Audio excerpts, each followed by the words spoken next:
கர்த்தருடைய நாமம் மகிமைப்படுவதாக. நான் உங்கள் சகோதரி மெஸ்ஸி தவராஜ். கர்த்தர் இன்றைக்கு நமக்கு தருகிற வசனம் சங்கீதம் 102:13. தேவரீர் எழுந்தருளி சீயோனுக்கு இறங்குவீர், அதற்கு தயை செய்யும் காலமும் அதற்காக குறித்த நேரமும் வந்தது என்று கர்த்தர் சொல்கிறார். நிறைய கஷ்டங்களை, வேதனைகளை, கடன் பிரச்சனைகளை, நோய்படுக்க இப்படியாய் கடந்து சோர்ந்து போய் அமர்ந்திருக்கிறீர்களா?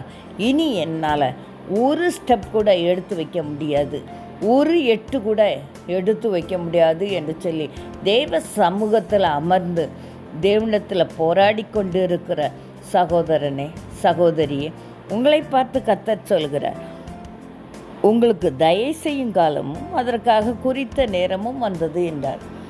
அவரால் கூடாத காரியம் ஒன்றுமே இல்லை. இந்த வார்த்தைகளை ஜெபித்து பெற்றுக்கொள்ளுங்கள். தாவீதை கொலை செய்யும்படியாக சவுல் சுற்றி திரிந்தான். அது மட்டுமில்லாமல் தாவீது சவுலுக்கு பயந்து மலைகளிலும் காடுகளிலும் அலைந்து திரிந்தான்.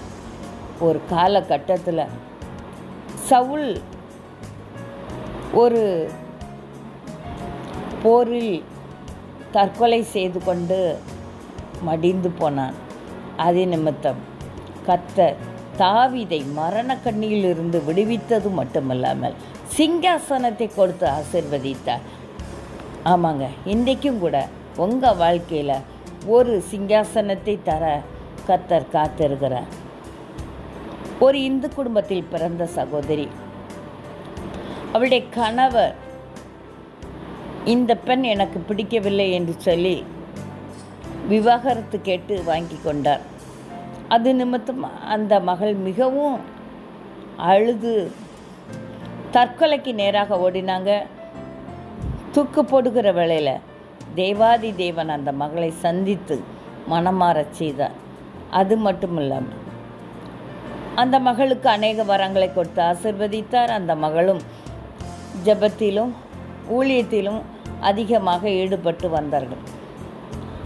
ஓரளவுக்கு அந்த கவலைகளை மறந்து வந்த வேளையில், ஒரு ஏற்ற வேளையில் அந்த மகளுக்கு இன்னொரு மணமகன், ஒரு அருமையான மணமகனை கொடுத்து ஆசீர்வதித்து அந்த குடும்பத்தை பெருகச் செய்தார்.